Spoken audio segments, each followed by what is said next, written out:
Bonjour et bienvenue dans le podcast Par voix basse à voix haute. Moi c'est Capucine. Et moi c'est Julie. Nous sommes les voix de ce podcast. Mais des voix, il n'y en aura pas que deux. Vous entendrez au fil des épisodes différentes voix venues témoigner à notre micro pour parler de leur accouchement et de leur expérience en maison de naissance. Vous retrouverez aussi des épisodes consacrés aux sages-femmes qui y travaillent. Parce qu'en effet, il n'y a pas qu'une voie pour accoucher. Il y a la voie basse, la césarienne, l'hôpital, chez soi et la maison de naissance. Ici, nous recueillons les récits de ces personnes, de ces couples, de ces familles ayant fait le choix d'accoucher en maison de naissance. Ce podcast est le premier à proposer cet espace de parole et nous espérons qu'il répondra à toutes vos interrogations à leur sujet. Alors cheminez à nos côtés vers votre plus belle rencontre. Bienvenue derrière les portes des maisons de naissance.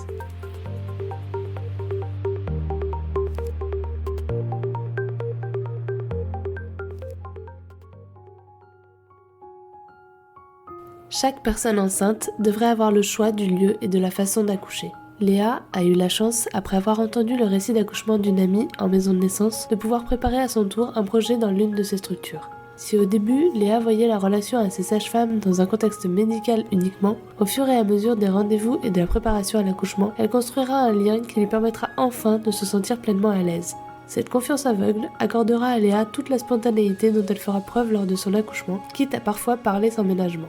Alors, au moment où sa sage-femme commencera à évoquer un transfert dû à un long travail, Léa n'aura qu'une envie, ne plus accoucher et rentrer chez elle. Heureusement, ses sages-femmes l'aideront au mieux pour reprendre confiance et mettre au monde son enfant à la maison de naissance. Aujourd'hui, Léa nous raconte son histoire.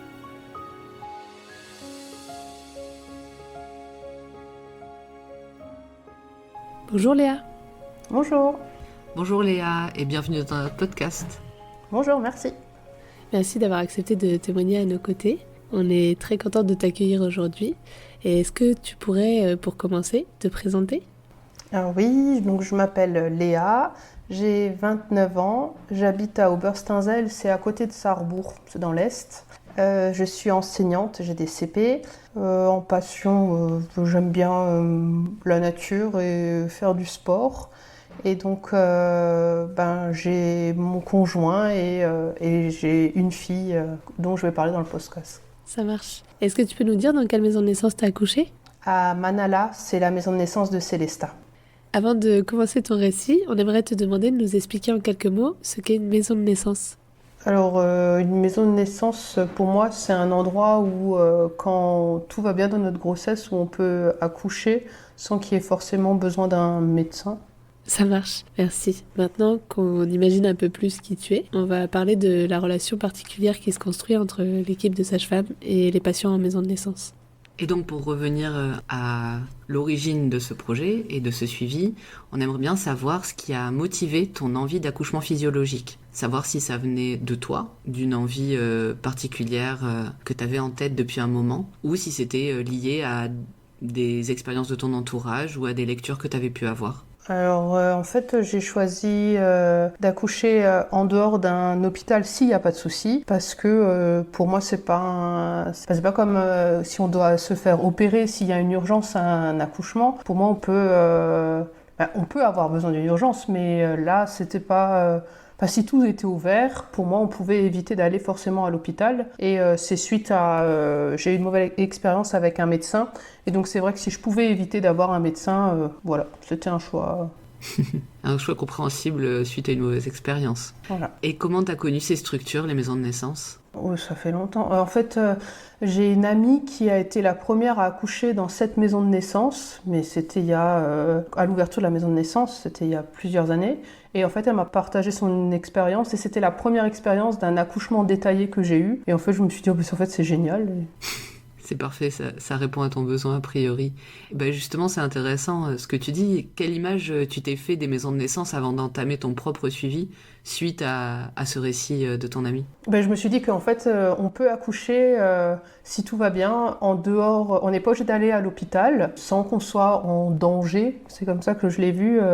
Et on peut être totalement en confiance et connaître la personne avec qui on est, avoir une relation avec cette personne avec qui on peut accoucher. D'accord. Donc, une fois que toi, tu as eu ce récit, tu l'as sans doute partagé à ton conjoint. Qu'est-ce qu'il en a dit, lui, de cette idée d'accoucher en maison de naissance ? Alors, le premier mois, il n'a pas du tout compris.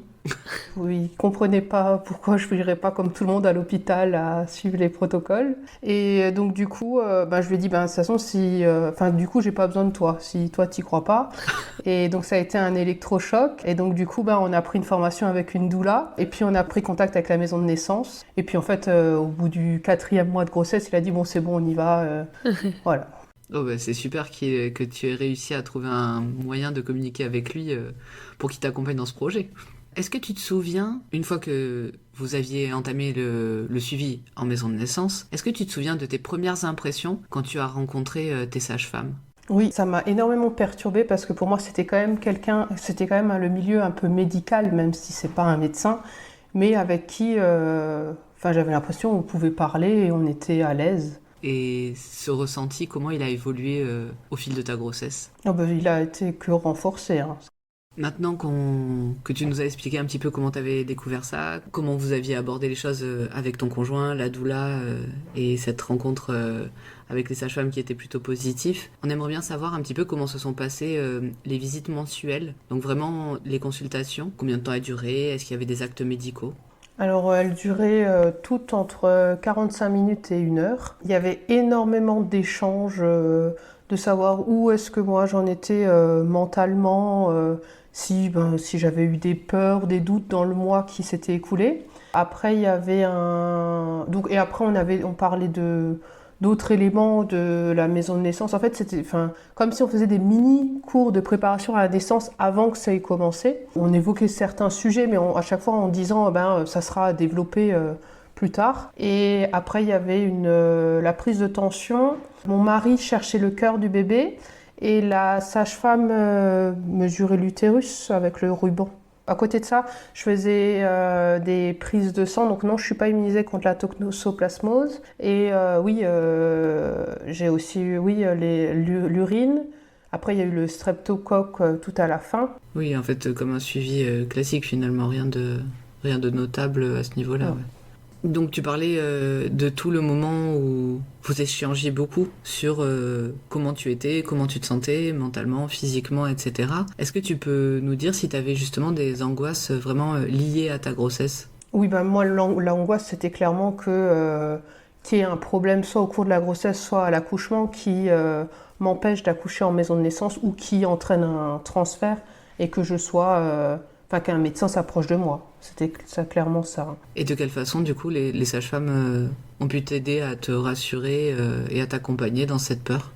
Déjà, j'ai eu entamé aussi en même temps à côté un suivi psychologique parce que c'était même dur de faire tous les suivis, même une prise de sang, c'était compliqué à l'époque pour moi.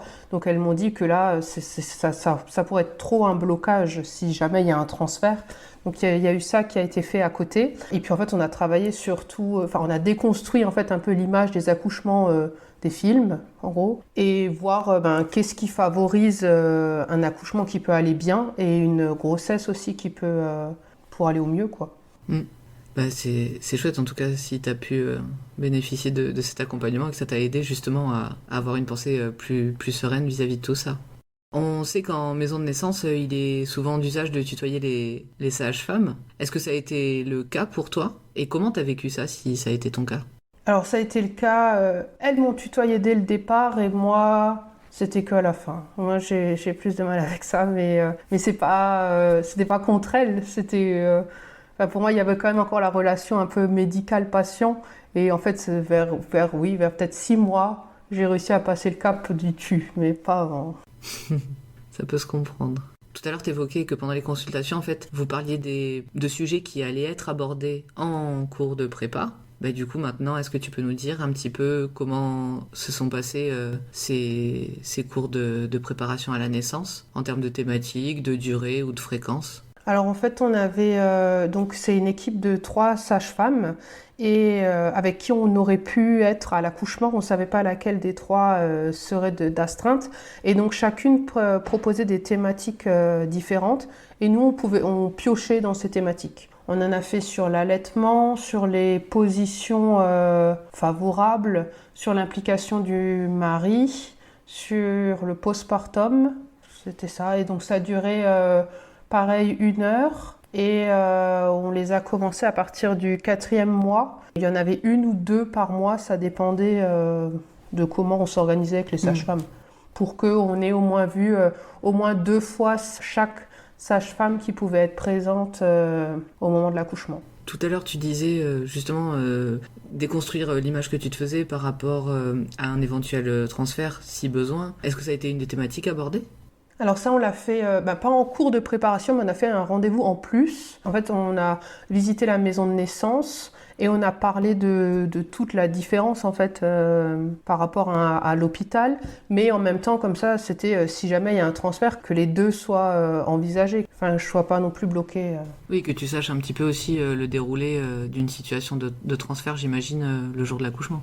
C'est ça. Donc là, on a vraiment parlé de ce qui concernait ton suivi à Manala. Ce qui pourrait être intéressant aussi, c'est de savoir, tu as parlé tout à l'heure d'un suivi psychologique que tu as eu lié à tes peurs des médecins et de tout ce qui peut être un peu dans le médical, à part du coup les professionnels sages-femmes de la maison de naissance. Est-ce que tu as vu d'autres professionnels de la périnatalité, que ce soit pour de l'accompagnement à la grossesse, ça peut être de l'ostéopathie, de l'aptonomie, de la kiné ou je ne sais quoi, et aussi peut-être tu as évoqué une doula, donc peut-être des personnes aussi qui favorisent la préparation, voire sont présentes dans certains cas le jour de l'accouchement. Alors en fait, en plus de tout ce qu'il y avait à Manala, je voulais avoir aussi une relation de confiance avec la personne qui allait venir ensuite de couche, parce que comme on est très loin de la maison de naissance, c'était pas celle de la maison de naissance qui allait venir. Et donc du coup, avec elle, on a fait de l'aptonomie et de la relaxation en piscine. Donc ça, j'ai fait ça à côté. Et j'avais donc une doula à distance. On était un groupe de mamans qui avaient un projet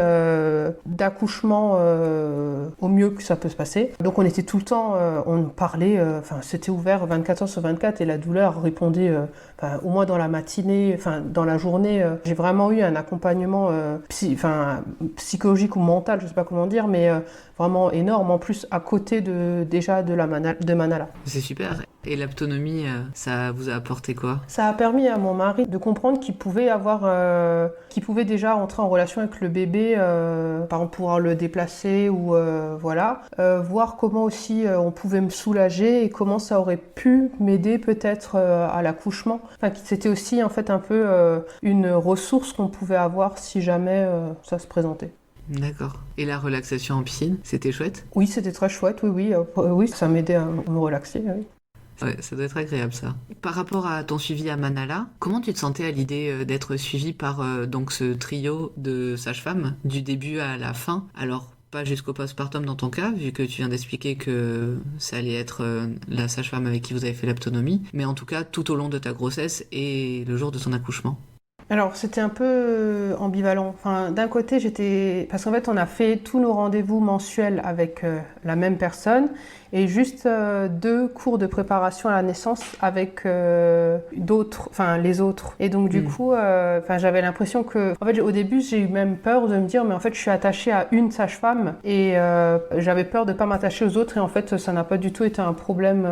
Finalement, les 2 cours de préparation nous ont permis quand même de nous dire, en fait c'est pas un problème si c'est elle finalement. Alors qu'au départ j'avais un peu peur de ça, qu'il y en ait 3. Oui, au final le lien était quand même là. Qui que ce soit qui allait être présente à ton accouchement. Oui, du coup, après toutes ces préparations, ces relaxations, ces accompagnements psychologiques et aussi physiques, on va dire, avec les sages-femmes, est-ce que tu te sentais prête ? Oui. À 8 mois de grossesse avec mon mari, on s'est dit, là c'est bon, là on est bon. Après, on savait pas ce qui allait se passer, mais on était confiants en fait. Tant mieux. Oui, c'est mieux d'être confiant pour un tel projet. Maintenant que tu nous dis que vous vous sentiez prêt pour ce jour, est-ce que tu peux nous raconter ce qui s'est passé le jour de ton accouchement ? Alors en fait, ça a commencé un matin au réveil de mon mari. Je devais aller aux toilettes toutes les presque 10 minutes et je me recouchais entre et je lui ai dit ce matin je suis malade, tant pis c'est une journée malade, de toute façon on va travailler, ça changera rien. Et donc il est parti travailler et au moment où il démarre, là, je me rends compte que ça devient compliqué d'être couchée et je vois mon ventre et je me dis mais en fait c'est peut-être juste l'accouchement qui commence sans que tu l'aies compris parce que j'avais pas mal, j'arrivais juste plus à être couchée et je devais aller aux toilettes. J'avais vraiment l'impression d'aller aux toilettes mais il se passait rien. Et puis il est parti et là d'un coup il y a une forte forte sensation où là je me suis dit bon on va essayer de trouver des solutions parce que là c'est pas malade ça, donc ça doit être forcément autre chose. Enfin je sais pas, dans ma tête ça me disait que c'était peut-être en fait ça qui commençait, puis de toute façon j'étais dans les dates où je pouvais accoucher, donc au bout d'un moment je me suis dit ça fait quand même beaucoup de coïncidences. Donc là je me suis dit bon j'ai regardé dans la chambre, il y avait mon ballon. Donc je me suis mis à genoux parce que c'était une fois ce qu'on avait fait en préparation. On avait vu avec le ballon comment se mettre à genoux avec... en gros j'avais le haut du corps, la tête et les épaules sur le ballon. Et j'ai fait ça pendant la contraction et je me suis dit bon ça sert à rien mais... On essaie quand même d'en faire plusieurs comme ça, peut-être au bout d'un moment ça va servir. Et puis en fait je me dis non c'est bon, j'en ai fait 3, ça a servi à rien. Et ça venait, en fait c'est venu très vite, très fort. Donc là je me suis dit bon il faut que je me trouve une autre solution. Entre les contractions j'étais en train de préparer les affaires parce que tout de suite je me suis dit en fait on va partir, peut-être même pas à la 10e contraction. J'ai dit en fait non on va pas rester à la maison, on va partir. Donc j'ai commencé à faire les affaires. Donc du coup là j'ai commencé à me dire bon on faut peut-être penser à ça, enfin voilà. Donc je faisais les contractions mais je faisais en même temps les valises, j'essayais de penser à ce qu'il fallait mettre. J'ai cherché la feuille, parce qu'on avait une feuille avec une liste. Et puis d'un coup, je me suis dit, mais en fait, je suis en train de faire tout plein de choses, mais ça se peut que c'est que peut-être demain qui va venir. On savait pas je savais pas combien de temps ça pouvait durer ni rien. Et j'ai cherché une application sur mon téléphone pour savoir en fait combien de temps durait la contraction et toutes les combien c'était. Mais parce que j'étais encore, je me dis, oh bon là ça va, donc ça se peut qu'on va me dire c'est dans 3 jours que t'accouches. Et en fait là je commence à mettre, et tout de suite à la 2e contraction c'était démarrer pour la maternité, urgence, parce que ça durait, en fait c'était toutes les 3 minutes et ça durait 1 minute. Ton conjoint il était encore au travail, c'est ça? Tu l'avais pas encore prévenu? Oui, en fait, oui, parce que pour moi, c'était dans tellement longtemps qu'il n'était pas encore au courant, non. Et donc, du coup, là, je me dis, bon, je vais peut-être quand même le prévenir que même l'application me dit que c'est imminent. Et donc, je l'appelle et il me dit, ouais, parce qu'en fait, j'étais bien, en fait, à part entre les contractions, j'étais vraiment bien. Il y avait juste, à la contraction, je pouvais juste plus parler et j'essayais de me soulager de la sensation. Et donc lui il me dit écoute on s'appelle dans 2 heures, et je dis mais non là il y a une application qui me dit que je dois aller à l'hôpital tout de suite, et puis il me dit écoute tu m'envoies un message dans 1h30 et puis et donc on raccroche, et là je me dis mais il a rien compris, là moi je me vois pas aller à la maison de naissance toute seule, et en fait, là, j'ai quand même commencé à avoir peur parce que je trouvais que là, les sensations étaient fortes. Et en fait, quand je l'ai appelé, j'avais envie qu'il me rejoigne tout de suite, mais je ne lui ai pas dit non plus. Et donc, finalement, je lui ai envoyé un message, je lui ai dit, maintenant, tu lâches tout et tu viens. Parce qu'au bout d'une demi-heure, en fait, à être seule, à me dire, mais il va vraiment me laisser pendant 2 heures comme ça, c'est pas... En plus, je pense que les messages de l'application ne me rassuraient pas. Et de me dire tout le temps, faut partir, et puis à côté, il y a personne chez moi, je suis toute seule, voilà. Et donc, en fait, je lui ai dit que seulement au bout d'une demi-heure, mais lui, le temps de tout lâcher, de faire la route, il est venu que 1 heure après encore. Et donc, moi, j'ai eu le temps de faire toutes les affaires. Par contre, là, je pouvais plus rien faire entre les contractions. J'étais complètement plongée...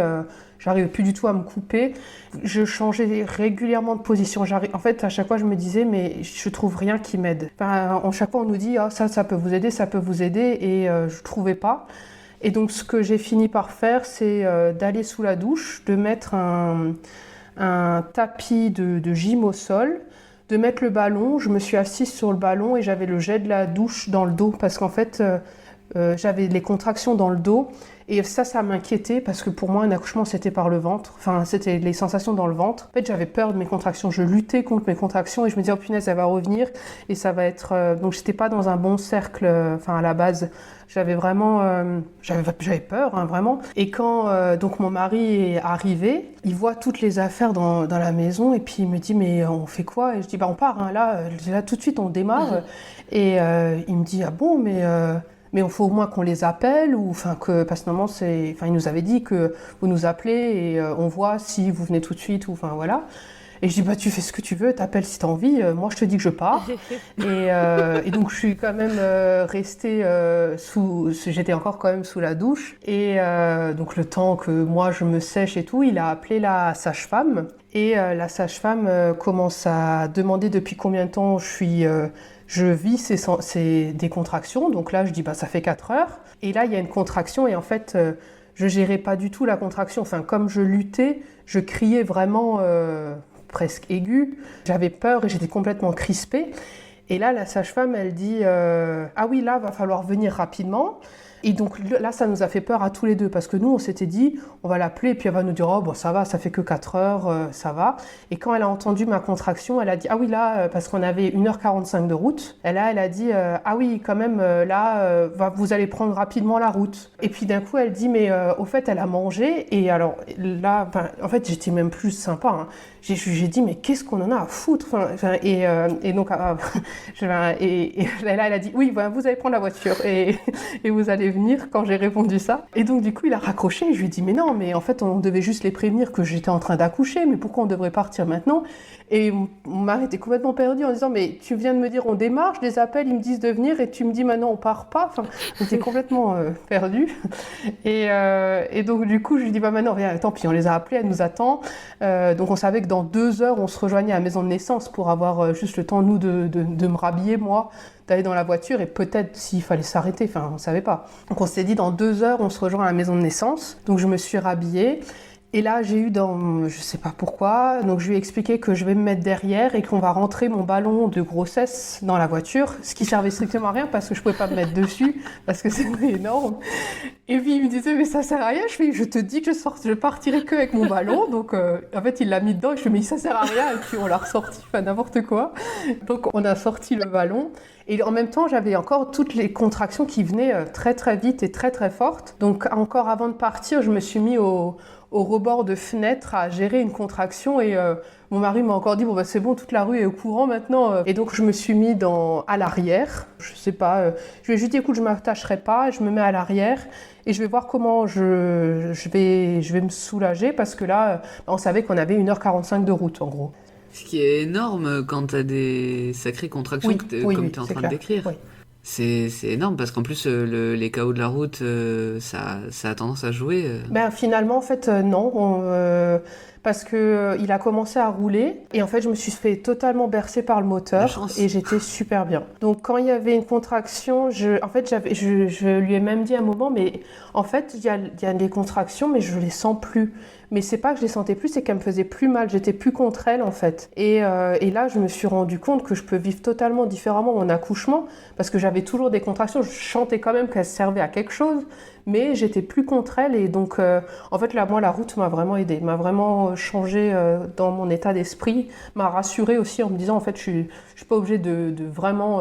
parce qu'à la fin, quand même, comme en plus j'avais peur, j'avais vraiment l'impression de souffrir.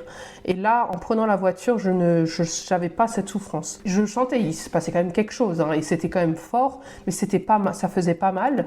Et donc, en fait, j'étais à l'arrière, et à chaque contraction, alors... je me levais, mais c'est pas possible dans une voiture, donc j'avais mes genoux dans le siège de devant, j'avais ma tête au plafond et mon dos contre le siège de derrière, et je vivais ça. J'étais bloquée dans la voiture et c'était vraiment super. Et on a roulé, et puis en fait, moi j'ai rien vu je dormais entre mes contractions. Et puis d'un coup, il y a juste mon mari qui me dit écoute, on arrive dans 10 minutes et je crois que j'ai l'impression que ça m'a comme sorti quand il m'a dit ça. Je crois tu vas encore me faire 10 minutes dans la voiture. Et puis en fait, pour lui, c'était juste une info à me donner entre une contraction. Et moi, ça m'a complètement sorti et j'ai commencé à paniquer en disant non, mais je vais encore tenir 10 minutes, mais tu te rends pas compte. Et puis il m'a juste dit mais là, t'as déjà fait 1h30, c'est déjà bien, et tout va bien. Mais en fait, c'est juste l'info qu'il y avait encore 10 minutes a été difficile à gérer pour moi. Donc je suis complètement sortie de ce moment où j'étais complètement dans l'accouchement, mais c'était presque un bien-être, en fait, j'étais bien. J'apprécie, en fait, j'étais contente de sentir des contractions qui faisaient avancer et on se gare. Autant dans la voiture, je me sentais plus du tout connectée au monde extérieur, j'étais complètement ailleurs. Et autant là, j'étais nouveau complètement éveillée à regarder parce que on s'est garé à la maison de naissance. Et là, on a vu que la voiture de la sage-femme n'était pas là. Et je lui dis non, mais c'est pas possible, on peut pas aller accoucher sans sage-femme. Et j'étais complètement dans le réel de nouveau, de sortir de la voiture, de sonner pour qu'on nous ouvre, de monter dans l'ascenseur. En fait, tout m'a comme réveillée. En fait, j'étais plus du tout dans l'accouchement. J'ai recommencé à lutter contre les contractions. C'était vraiment, je me suis dit oh mais non, mais on repart dans le mauvais sens dans ma tête. Et donc là, j'ai aussi tout de suite dit à mon mari, tu rêves, parce que nous, on prend jamais l'ascenseur. Et je lui dis, tu rêves, hein, là, c'est l'ascenseur direct. Donc on monte dans l'ascenseur et l'ascenseur s'ouvre et donc j'ai une contraction entre les portes de l'ascenseur. Donc mon mari était en panique parce que les portes pouvaient se fermer. Il était chargé avec les valises. Et il y a une sage-femme de la maison de naissance qui arrive en disant, mais... vous êtes qui? Vous venez chez nous? Mais quelqu'un est au courant? Et donc on dit oui, elle est au courant, elle n'est pas encore là, mais elle nous rejoint parce qu'en fait c'était là. Je ne sais pas si c'était une en soutien ou une qui était juste présente, je ne sais pas. Cette personne, c'était une de la maison de naissance et qui ne s'attendait pas en fait à nous voir arriver et elle s'est dit mais en fait ils sont venus sans prévenir personne. Oui. Et donc, ça a été un peu... En fait, même pour nous, du coup, ça nous a aussi stressé à se dire mais en fait, il n'y a personne qui nous attend. La sage-femme, elle n'est pas là. Nous, on est là. Mais moi, ça ne va pas. C'était un peu... voilà. Et en fait, le temps que je me relève de ma contraction, cette femme, elle nous accueille. On choisit donc la chambre. Donc, les deux étaient disponibles. Donc, on choisit la chambre où on veut aller. On dépose les affaires. Et en fait, entre ce temps, la sage-femme était arrivée. Voilà, donc il y avait toujours des contractions, mais là j'avais l'impression que c'était plus espacé. Et là c'était clairement douloureux. Là c'était vraiment dur à gérer.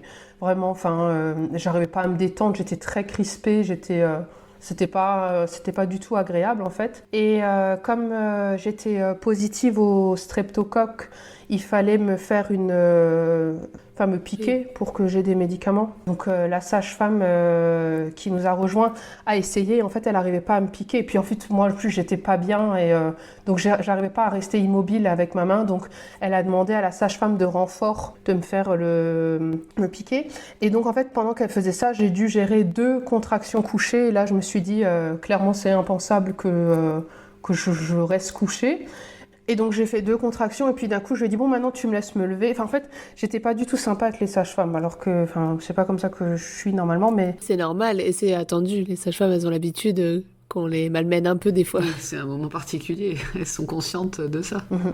Et donc du coup là elles m'ont dit parce que comme elles voyaient que j'étais pas bien, que j'arrivais pas à rentrer nouveau, à accepter les contractions, que je luttais, que je criais dans les aigus et tout, elles m'ont dit regarde entre 2 contractions, hein, parce que de toute façon j'étais pas du tout dans les contractions, donc là on pouvait vraiment me parler. Elles m'ont dit regarde la chambre là, est-ce que tu vois quelque chose que tu aimerais essayer? Et en fait, j'ai vu la baignoire, alors j'ai dit, on teste la baignoire, partout on lit que le bain, ça aide et tout, donc on va faire un bain, alors que c'était pas à la base une idée, mais tant pis, c'est pas grave, on fait le bain. Et donc du coup, ils ont commencé à faire couler le bain. Moi, je gérais les contractions en étant accroupie à côté du lit. Les bras tendus, accroupis à côté du lit, et puis en fait, c'était rapidement plein, la baignoire.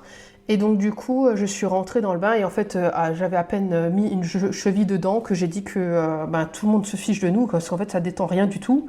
Et donc là, la sage-femme m'a dit, mets-toi déjà assis dedans, tu verras. Elle essayait de me faire un peu, m'aider à accepter l'accouchement. Elle essayait de me calmer un peu. Et comme le projet à la base, on voulait que ça soit mon conjoint qui soit le plus présent et le plus proche de moi, et la sage-femme nous a dit moi je vais vous laisser gérer quelques contractions entre vous, refaire votre bulle comme ça marchait bien dans la voiture, parce que ça mon conjoint lui a dit dans la voiture on avait plus l'impression qu'elle accouchait, pas que ça s'était arrêté, c'était qu'elle le vivait totalement différent que là avec les cris. Et en fait, elle est à peine, je sais pas, elle s'est peut-être éloignée de 2 mètres, j'en sais rien, que là, moi, j'ai hurlé son prénom. Je lui ai dit, en fait, non, tu bouges pas, tu restes là. Et en fait, ça a été ça tout l'accouchement. S'il y a une contraction, elle partait, qu'elle était pas... Si je me rendais compte, en fait, à la contraction, qu'elle n'était pas là, c'était son prénom que j'hurlais. Et donc du coup, parce que même mon mari a essayé de me dire ce que la sage-femme me disait, mais en fait, au bout d'un moment, j'ai dit écoute, tais-toi, et puis on continue, parce que c'était clairement, la sage-femme pouvait me parler, mais lui pas. Il y avait un blocage, je sais pas. Donc donc la sage-femme lui a dit pour l'impliquer quand même parce que lui il était quand même un peu surpris quoi. Il ne s'attendait pas à ça non plus. Donc il gérait la hauteur du bain, la température, et à chaque contraction il m'appuyait très fort dans le dos parce que ça me soulageait en fait que lui appuie sur le dos pendant la contraction. Donc pendant ce temps moi j'étais accroupie et je tirais sur un rebozo devant moi. Est-ce que tu pourrais définir ce que c'est un rebozo pour ceux qui ne savent pas? Alors, c'est un grand foulard qui était accroché au plafond pour m'étirer, je tuerais ça. Et la sage-femme, elle faisait des sons graves pour que je l'imite en même temps. Et à chaque fois que ça s'arrêtait, que la contraction s'arrêtait, moi je me tournais, je dormais. Et en fait, au bout d'un moment, je me suis dit, j'étais encore un peu quand même connectée parce que je me suis dit, mais eux, ils font quoi pendant que moi je dors? Et en fait, là, je les ai vus et ils faisaient la même chose que moi, en fait. La sage-femme, elle avait la tête sur la baignoire, les yeux fermés, mon mari aussi. Et je me suis dit, oh bon, bah, alors c'est bon, si on peut tous dormir, voilà. En fait, ça m'a rassurée de voir que tout le monde fermait les yeux entre les contractions, que c'était vraiment un moment de répit, que du coup, bah, pour moi, c'était un message, il n'y a pas de danger, en fait, tout va bien, on continue comme ça. Et ensuite, il y a eu d'autres contractions, mais en fait, on les vivait toutes, elles s'enchaînaient toujours comme ça. Et à un moment, en fait, à la fin d'une contraction, j'ai entendu quelqu'un qui tond la pelouse.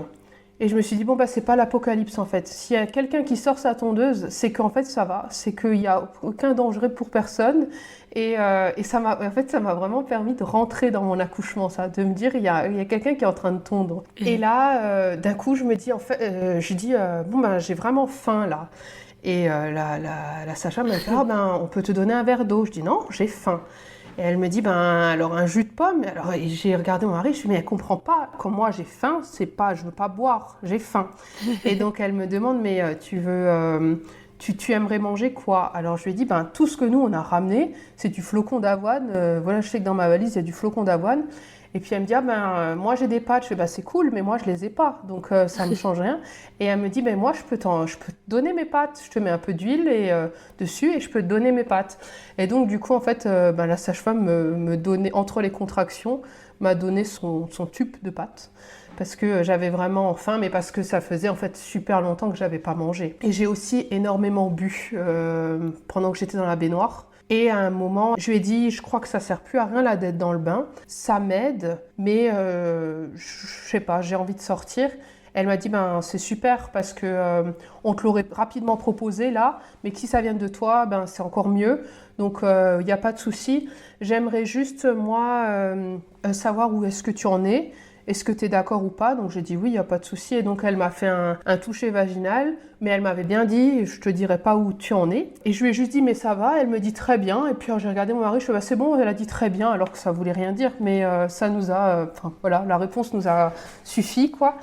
Et avant de sortir, elle a juste voulu faire un monitoring. Et à la première contraction, je lui ai tout de suite dit, ah mais non, mais ça on va pas le laisser, ça me gêne. Elle me dit, ah, si, là c'est nécessaire, donc on va laisser quand même le monitoring, je veux m'assurer que ça va. Et je vis la contraction, je me rendors, et quand je me réveille, en fait, il y avait 3 sages-femmes autour de la baignoire, donc les 2 de soutien et celle qui était là depuis le début. Et en fait, je leur ai juste dit bonjour, et ça les a fait rire, on s'est dit bonjour. Et ensuite, donc elles m'ont aidé à sortir de la baignoire, à me sécher. Là, c'est devenu, les contractions sont devenues très violentes. Enfin, comme s'il y avait eu un monde, en fait, entre la sortie de la baignoire et le retour dans la pièce. Donc là, je me suis mis accroupie comme j'avais fait en arrivant.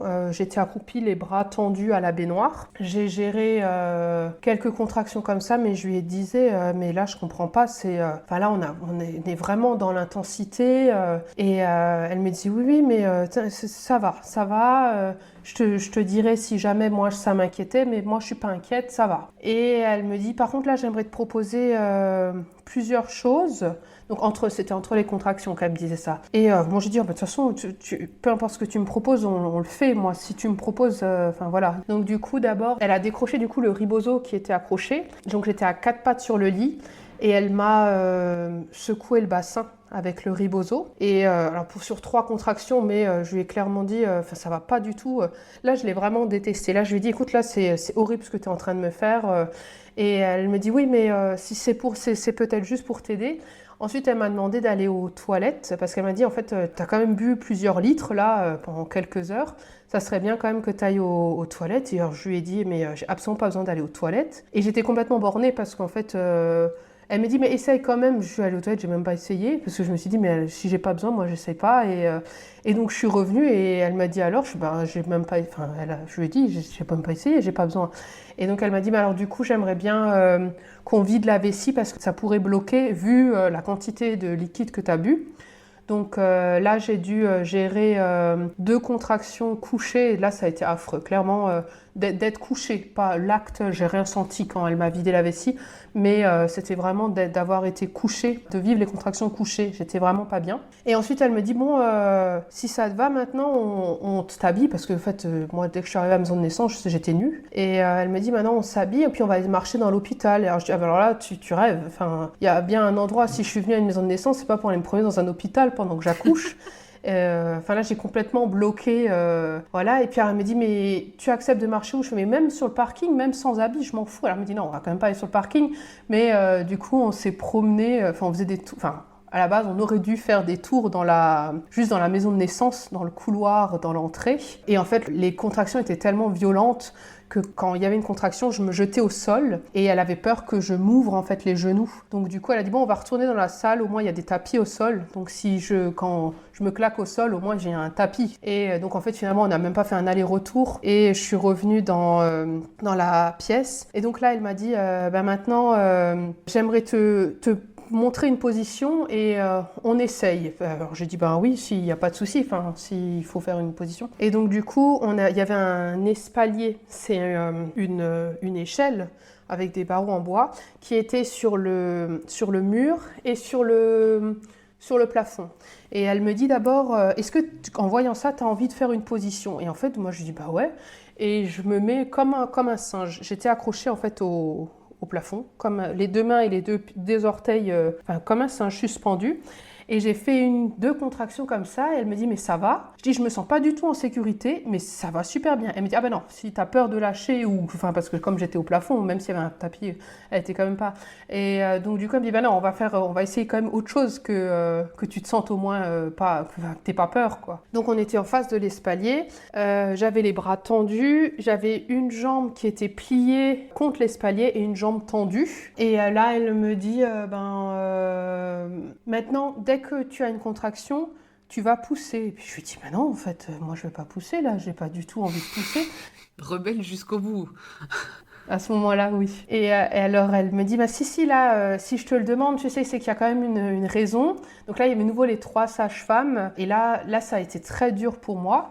Et je lui dis, ça veut dire quoi s'il y a une raison? Et elle me dit, on se laisse encore un petit temps et puis sinon tu vas être transférée. Et là, en fait, j'ai pété un plomb. Là, je lui ai dit, non mais je suis venue ici, je fais tout ce que tu me dis depuis le début et là, tu veux maintenant me transférer? Enfin, ça devient vraiment n'importe quoi. Donc écoute, viens, on laisse tomber. J'ai commencé à me rhabiller, à dire, j'ai regardé mon mari, je fais, écoute, j'ai essayé d'accoucher, ça marche pas, on rentre. Et là, j'ai vu, en fait, et là, je les ai tous regardés et elles se sont tous souris. Et dans ma tête, ça a été très violent parce que je me suis dit, en fait, ils sont tous en train de se foutre de moi. Là, je leur dis que c'est fini. Et puis, elle sourit juste. Enfin, les 3 sages-femmes et mon mari. Et du coup, la sage-femme, elle dit, non, si je te dis ça, c'est justement parce que j'aimerais que tu ne sois pas transférée. Donc, viens, on a encore un peu de temps. Par contre, maintenant, on va tout donner. Parce que voilà, si là, tu es capable de tout donner, et donc là, ton bébé peut sortir. Mais je te dis ça, c'est un peu un électrochoc. Là, il faut qu'on donne tout pour justement que tu finisses pas l'accouchement transféré, que tu le finisses avec nous. Donc, je dis, bon, ok. Et elle me dit, donc, à la prochaine... Donc, en fait, là, il y a eu vraiment un long temps sans contraction. Là, je n'avais plus de contraction. On a parlé, j'ai voulu partir. Enfin, on a eu tout un temps sans contraction.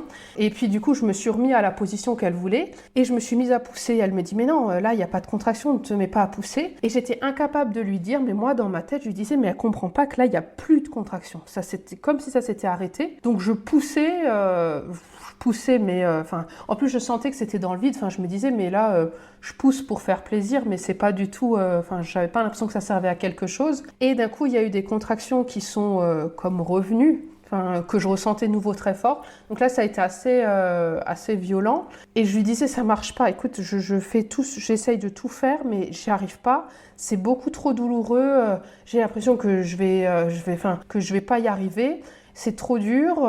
Et elle me dit, mais va juste toucher la tête de ton bébé. Et je lui dis, mais comment tu veux que je touche la tête de mon bébé? Il est encore tout en haut de mon ventre. Et elle me dit, bah, vérifie quand même.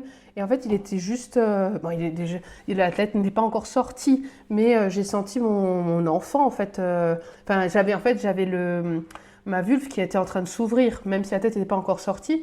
Et là, je me suis dit, ah, mais en fait, il est juste là. Donc, en fait, c'est la fin, là, ça y est. En fait, c'est à ce moment-là que je me suis dit, bah, c'est maintenant que je vais avoir un enfant. Alors que j'étais toujours dans le truc, c'est peut-être dans 3 jours, en fait, qu'il va sortir. Pour moi, c'est à ce moment-là que j'ai compris que c'était maintenant que... mon bébé arrivait. Et là, je commence à lui dire, mais en fait, c'est horrible, ça me brûle. Et j'ai l'impression que ça va comme éclater. Et elle me dit, je peux te proposer à mettre un gant de toilette chaud. Et elle a mis un gant de toilette chaud. Et en fait, je lui dis, mais non, mais c'est pire, tu m'enlèves ça tout de suite. Et maintenant, je fais quoi? Elle me dit, comme toujours, comme avant. Quand il y a une contraction, on pousse. Et en fait, là, j'ai senti comme si mon corps poussait avant moi. Et donc là, je me suis dit, ah, mais en fait, là, il faut peut-être pousser. Et mon bébé est sorti d'un coup. Et là, j'ai juste dit mon bébé.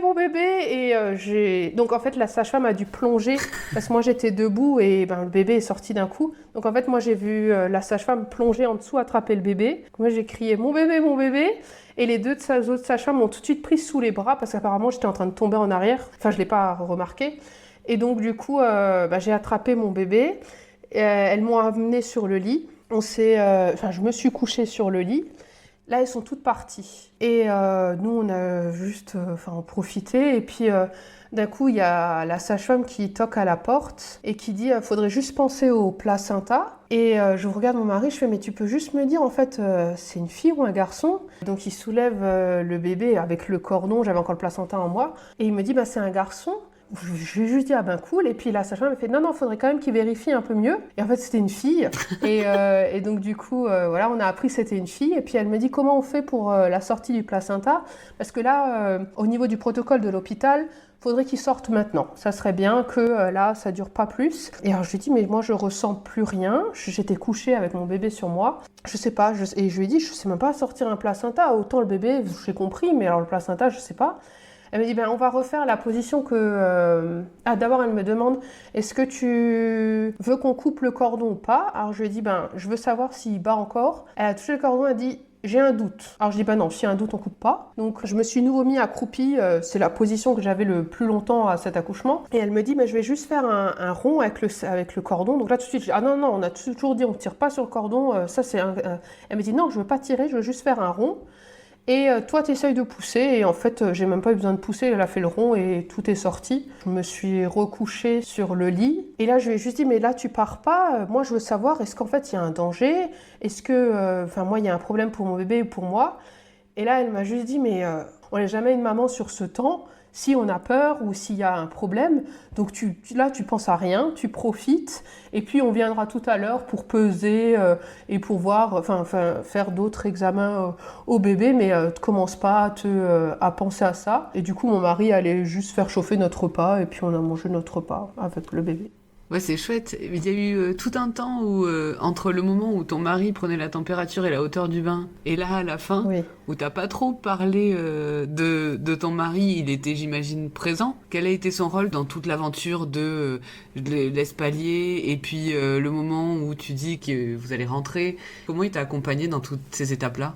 Alors en fait, il a compris qu'il devait pas me parler et que il appuyait tout le temps sur mon sacrum. Il appuyait juste à chaque contraction. En fait, il se mettait à l'écart quand il y avait, à l'écart, il s'asseyait un peu plus loin entre les contractions et il s'approchait quand il comprenait que la contraction revenait pour m'appuyer sur le dos. Mais en fait, il y a eu tout un moment où il y avait les 3 sages-femmes autour, où clairement lui, il a été de côté en fait, parce qu'il y avait déjà 3 personnes autour de moi. Donc du coup, lui, il était plus à côté. Et en fait, le seul moment où un moment j'ai repensé en fait à mon mari, c'est quand je l'ai vu sourire, quand moi je voulais rentrer.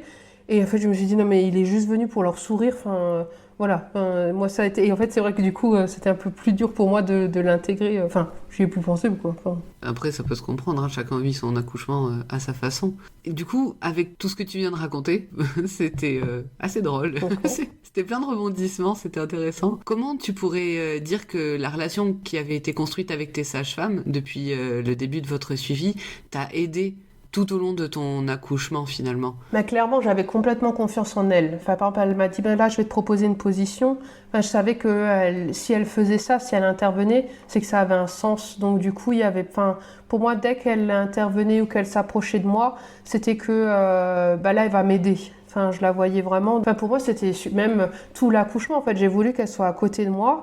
Et les rares fois où elle allait juste parler aux autres collègues ou même faire une pause pour elle parce que ça a été long, eh ben, j'avais besoin d'elle. Finalement, c'était elle ma référente. Alors que c'était pas du tout ce qu'on avait prévu. Donc, on a été complètement en confiance. Hein. Et finalement, même si t'as un peu lâché tes nerfs par moments sur elle, c'était malgré tout dans ta tête et dans ton cœur celle qui t'a soutenue du début à la fin et celle dont tu avais le plus besoin. Oui, ah oui, totalement. Oui, oui, oui. Mais merci en tout cas pour toute cette aventure et toutes les super anecdotes que tu nous as racontées. On a bien rigolé avec toi de toute cette histoire. Et ce sera une super histoire à raconter à ton enfant plus tard.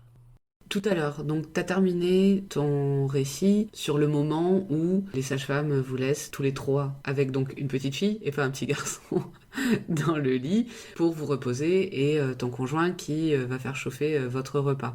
En dehors des soins de bébé qui ont été faits donc après ce moment que tu as évoqué, donc j'imagine la pesée, les réflexes, etc.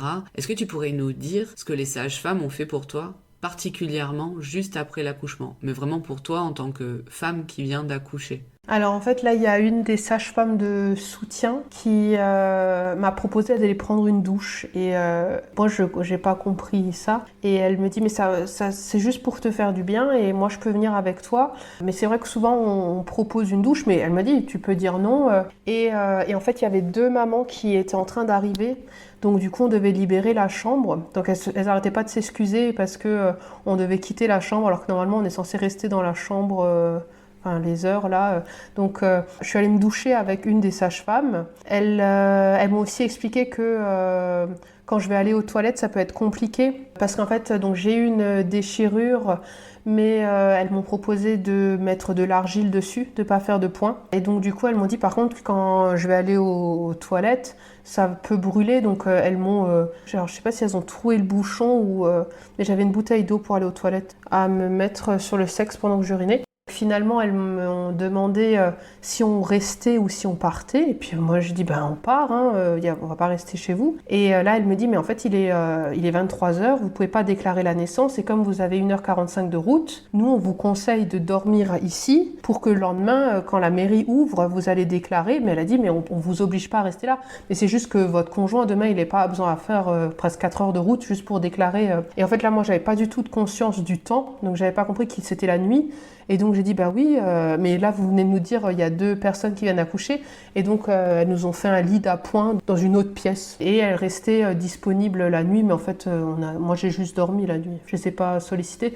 Par contre j'avais très peur, donc on m'a posé ma fille sur moi, mais je voulais pas j'avais peur de lui faire mal, de la porter ou de. Donc c'était mon conjoint qui me l'a posée sur moi ou les sages-femmes et j'étais vraiment en panique là-dessus et donc elles ont été. Elles m'ont dit mais tout va bien, tu sais la porter, tu sais la mettre au sein. Là-dessus, elles ont eu vraiment... elles étaient très présentes et très rassurantes. Elles m'ont montré, parce que moi, je savais pas changer une couche, je savais rien faire en fait. Moi, quand elles m'ont dit on va habiller le bébé, je dis vous pouvez le faire, mais moi, je suis pas capable. Et donc, elle m'a dit si, en fait, tu vas voir. Donc, il y a eu toute une démarche un peu de montrer, parce que mon mari, ça, il savait déjà faire, parce qu'il s'est occupé de son petit frère, ils ont une grande différence d'âge. Donc lui, tout le côté bébé, il savait le faire, mais alors moi, pas du tout. Et elle voulait quand même m'impliquer en disant, c'est super que votre mari, déjà, vous avez une personne qui sait faire, c'est super, mais il faut pas que moi, je fasse rien en disant, de toute façon, je sais pas faire. Elles m'ont bien aidée là-dessus. Et le matin, quand on s'est réveillé, moi, je suis allée voir la sage-femme en me disant, mais en fait, je viens de dormir, je sais plus combien d'heures, et ma fille, elle s'est pas réveillée une fois. Et elle me dit, c'est bien parce qu'elle récupère aussi. Et, en fait, il y avait eu plein d'étapes où elles m'ont rassurée. Et avant de partir, donc elles m'ont encore rassurée parce que moi, j'ai paniqué à partir le matin, à me dire, mais en fait, là, ils sont pas conscients qu'on peut faire n'importe quoi, qu'on a 2 heures de route, pour moi, ça me paraissait dingue, en fait. Avec la responsabilité d'avoir maintenant un bébé, c'était ça. Et donc, pareil, il y a à nouveau eu tout plein d'échanges, alors qu'il y avait 2 mamans qui accouchaient à côté. Je veux dire, c'est énorme quand même le truc. Et elles m'ont aussi donné plein de conseils par rapport à l'allaitement aussi, parce que j'y connaissais rien aussi. Elles ont été des bonnes ressources en fait. Et même si t'avais pas vu le temps défiler au final, parce qu'entre le moment de l'accouchement, le moment de la délivrance, puis le temps de repos, tu te rends compte qu'il est tard, le fait d'avoir pu dormir sur place, outre le fait que ton mari ça lui évite 4 heures, c'est aussi le repos, et puis ça t'a permis aussi de réaliser que t'étais une jeune maman. Ça t'a permis le matin aussi de paniquer un petit peu, mais ce qui est chouette, c'est qu'au final, elles ont su te rassurer et t'apporter tous les éléments, j'imagine, qui ont fait que t'es rentrée chez toi sereine avec ton bébé. Oui, totalement. Oui. On savait pas. Pour mon mari, c'était sûr qu'on allait rester la nuit, mais moi, je savais pas. Et elles ont fait tout un travail, même en disant, mais en fait, là, nous, on croit en vous. Vous êtes capable, là, hein, ça fait peut-être que 3 heures que vous avez accouché, mais là, tout va bien. Là, on pourrait vous laisser rentrer. Là, c'est juste parce que vous habitez loin. Mais là, pour nous, c'est déjà bon. Et qu'elles ont eu ces paroles-là, je me suis dit, mais en fait, pour elles, tout était bon, quoi. Donc, c'était quand même, ça aidait bien, quoi. Par rapport à toutes ces discussions, est-ce qu'il y a un moment donné où tu as pu revenir sur ton accouchement, que ce soit parce que toi, tu as eu besoin d'en reparler à ta sage-femme, ou tes sages-femmes, hein, vu qu'elles étaient plusieurs présentes, ou peut-être parce que elles ont eu besoin justement de te faire certaines précisions, ou de venir t'expliquer certaines étapes, ou pourquoi il s'est passé ci ou ça. Tu dis qu'elles t'ont proposé des choses. Est-ce qu'il y a eu une discussion vraiment entre vous qui est venue un peu débriefer tout le moment de ton accouchement ? Ah oui, eux, ils le proposent forcément au bout de 4 semaines après l'accouchement, qu'on revienne et qu'on fasse un débrief de l'accouchement. Mais c'est au choix. Enfin, ils nous ont pas obligés de le faire, mais nous, on a dit que oui, on revient dans un mois. Enfin, on trouvait que c'était même qu'on voulait avoir aussi des réponses, quoi. Et ça vous a fait du bien, ça vous a servi? Ça vous a éclairé sur certaines choses? Eh ben, on a appris plein de choses, oui. Mais déjà, on a appris que que mes sensations peut-être étaient plus douloureuses parce que ma fille, en fait, elle avait son dos contre mon dos. Oui. Et donc ça, moi, c'est pas quelque chose que j'ai pas vu, que je pouvais pas le savoir sans la sortie, l'expulsion. On a su ça. On a compris aussi pourquoi, en fait, à un moment, ils ont été... alors, j'ai pas envie... Si, c'est interventionniste, mais en fait, elles m'ont proposé plein de choses, alors que moi, au début, c'était vraiment moi qui choisissais. Et donc là, c'est parce qu'il y avait une limite de temps, en fait, par rapport à l'hôpital, à respecter. Pareil, c'est pour ça qu'elle m'a demandé de pousser, même si moi, je sentais rien, pour qu'on évite un transfert, clairement. Et puis, elle nous a aussi expliqué que, pareil, quand elle est venue toquer à la porte pour nous parler du placenta, c'était aussi un protocole de l'hôpital pour eux à respecter, que là, ça serait bien qu'ils sortent à ce moment-là. Oui, ça t'a apporté en fait des précisions, des explications sur ton vécu, quoi. J'imagine que c'est toujours intéressant.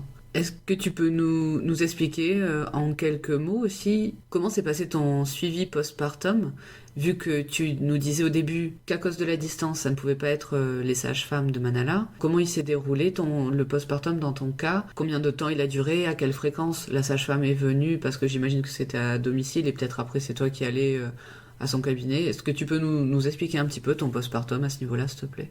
Alors finalement, donc c'est les sages-femmes de Manala qui ont appelé la sage-femme pour prévenir que là j'avais accouché, que j'allais rentrer à la maison, donc qu'elles aimeraient que là le suivi commence. Et là en fait la personne avec qui j'ai fait l'aptonomie était en vacances parce que c'était au mois d'août. Et donc finalement on est tombé sur une autre sage-femme, ce qu'on n'avait absolument pas prévu. Et c'était une sage-femme qui n'était pas en plus forcément favorable aux accouchements en maison de naissance, donc ça s'est pas super bien passé. Elle venait à la maison mais on a eu beaucoup de réflexions et ça a été très compliqué. Ouais, ça doit être dur. Et elle est venue combien de temps? Alors elle est venue tous les jours pendant 3 jours. Après c'était tous les 2 jours pendant 4 jours. Et après c'est les sages-femmes de la Manala qui ont demandé que ça soit arrêté parce que moi c'était trop dur pour moi. Ah, en fait, tu étais toujours en contact avec les sages-femmes de Manala pour leur dire comment ça se passait, ce suivi? En fait, parce qu'elles m'ont appelé parce que comme elles savaient que finalement, c'est pas la sage-femme avec qui elles avaient pris contact. Parce que quand elles ont appelé, finalement, elle lui a dit, mais moi, je suis en vacances, faut appeler elle. Elles ont été aussi un peu... en fait, on n'avait pas du tout cette éventualité... on n'y avait pas pensé. Donc là, la sage-femme avec qui j'ai accouché, m'a quand même appelé et en fait, j'ai complètement craqué en disant, mais... on est en train de me reprocher d'avoir pris trop de risques. Est-ce que c'est pour ça que mon allaitement ne fonctionne pas? Ça a été très violent. Et donc là, elle a dit, là, on arrête avec elle, on va trouver quelqu'un d'autre. Et on a pris le rendez-vous avec notre médecin. Et après, c'était déjà plus loin. Je pense qu'on était arrivé presque à 10 jours déjà après l'accouchement. Et il n'y avait pas... ni mon bébé ni moi n'avaient besoin finalement d'avoir une sage-femme à la maison. Oui, et j'imagine que de toute façon vous êtes resté en contact avec les sages-femmes de Manala et que peut-être même vous y êtes retourné pour des visites plus tardives. Du coup, on est retourné un mois après, c'était le débrief de l'accouchement. Ok. En tout cas, c'était une super expérience. C'était plein de rebondissements, comme je disais tout à l'heure, avec aussi des moments bien rigolos, en tout cas, dans la façon que tu as de le raconter. Mais plein de bons souvenirs et de belles images qu'on a pu avoir en tête pendant ton récit. Est-ce que tu pourrais nous dire ce que t'as apporté, cette idée du suivi global, les avantages notamment que tu y as trouvé? Clairement que moi, j'avais clairement besoin d'une relation de confiance pour pouvoir accoucher avec quelqu'un. Et clairement, c'est ce qui nous a permis de se dire, quand moi, j'ai eu du mal à accepter les contractions au début, je me suis tout de suite dit, on va aller chez eux et puis ça va aller. C'était une évidence finalement, alors que c'était pas forcément à la base Oui, je vois. le choix qu'on avait fait, quoi. Et tu nous disais aussi que tu habitais quand même à 1h45, si je ne me trompe pas, de la maison de naissance. C'est quand même déjà pas mal loin. Je me dis déjà que ça vous a pas démotivé déjà, c'est intéressant aussi. Et qu'est-ce que tu aurais fait s'il n'y avait pas eu de maison de naissance près de chez toi? Enfin, près, du coup, je sais pas si c'est près, mais si ça avait été encore plus loin, qu'est-ce que tu aurais fait? Ça aurait été à domicile. Et tu aurais trouvé une sage-femme à domicile ou tu aurais tenté un accouchement aussi en autonomie Ah non, si, de toute façon, si là on n'allait pas à la maison de naissance, c'était en autonomie. D'accord. On n'avait pas cherché de sage-femme à domicile, donc... D'accord, ça marche. Parfois, il arrive qu'en maison de naissance, les parents ressentent le besoin de remercier notamment leur sage-femme ou même la maison de naissance. Est-ce que ça a été ton cas? Est-ce que tu as fabriqué quelque chose, offert quelque chose, donné quelque chose de particulier en cet honneur? Oui, alors je savais que la sage-femme qu'on avait, elle était très sur les huiles et sur tout ce qui est un peu naturel. Donc on est allé en parapharmacie parce que nous on n'y connaît pas grand-chose et ils nous ont conseillé, donc on a fait un panier d'huile qui pouvait lui servir. Je sais qu'il y avait de l'huile de carotte, il y avait plein d'huiles. Ça marche. Et maintenant que tu nous as parlé un peu de toute cette folle aventure, avec tout ce qu'elle vous a apporté, et ça s'est pas passé comme vous aviez prévu au tout début, mais elle vous a apporté beaucoup de choses de ce qu'on a pu entendre. Est-ce que tu pourrais nous redéfinir ce qu'est une maison de naissance? Une maison de naissance, ça permet de te montrer que tu peux, qu'en croyant en toi et qu'en ayant des personnes qui croient en toi, ça te permet de montrer la puissance qui est possible pour donner naissance à ton enfant par toi-même. Oui, c'est génial comme message. Merci du coup pour toute ton histoire, et on espère que ça permettra à nos auditeurs et auditrices de savoir qu'il y a des passages pendant l'accouchement qui peuvent ne pas faire mal. Il y en a qui n'y croiraient pas. Ça permettra de comprendre notamment ce que c'est que le choix d'accoucher en maison de naissance. Et on espère bien sûr, comme toujours, que ça aura servi à celles et ceux qui se préparent justement à un projet pareil, qui puissent trouver quelques réponses dans ton récit aujourd'hui. Et on a une dernière question pour conclure comme d'habitude nos épisodes.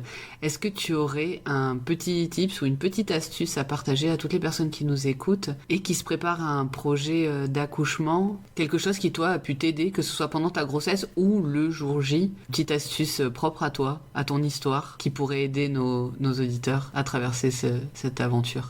Moi, je me suis toujours dit que lors de la grossesse ou de l'accouchement, que tant que la sage-femme n'intervient pas, tant qu'elle me dise pas en gros, c'est pas possible en maison de naissance ou là il faut partir être transféré, c'est que tout va bien et donc que c'est possible. Mais c'est le fait d'y croire en fait, d'avoir confiance en tes sages-femmes et de... Oui. La confiance qu'elle te donne confiance à toi, quoi. En tout cas, merci pour ce récit, qui était aussi amusant que touchant. Merci aussi pour la confiance que tu nous as accordée en venant te confier à notre micro. On te souhaite une bonne continuation, et puis hésite pas à nous recontacter si tu envisages un second accouchement en maison de naissance. Si ça t'arrive, on est là. D'accord, super, merci. À bientôt. À bientôt. À bientôt Léa. Au revoir Léa. Au revoir. Vous venez d'écouter le podcast Par voix basse à voix haute. Si vous avez aimé cet épisode, partagez-le autour de vous. C'est le meilleur moyen pour notre podcast de rester visible. N'hésitez pas à vous abonner si vous voulez être notifié des prochains épisodes. Merci encore d'être là avec nous et d'écouter ces moments de vie uniques et intenses. À la semaine prochaine pour un nouvel épisode. Et n'oubliez pas, il n'y a pas de bon accouchement. L'histoire qui compte, c'est votre rencontre.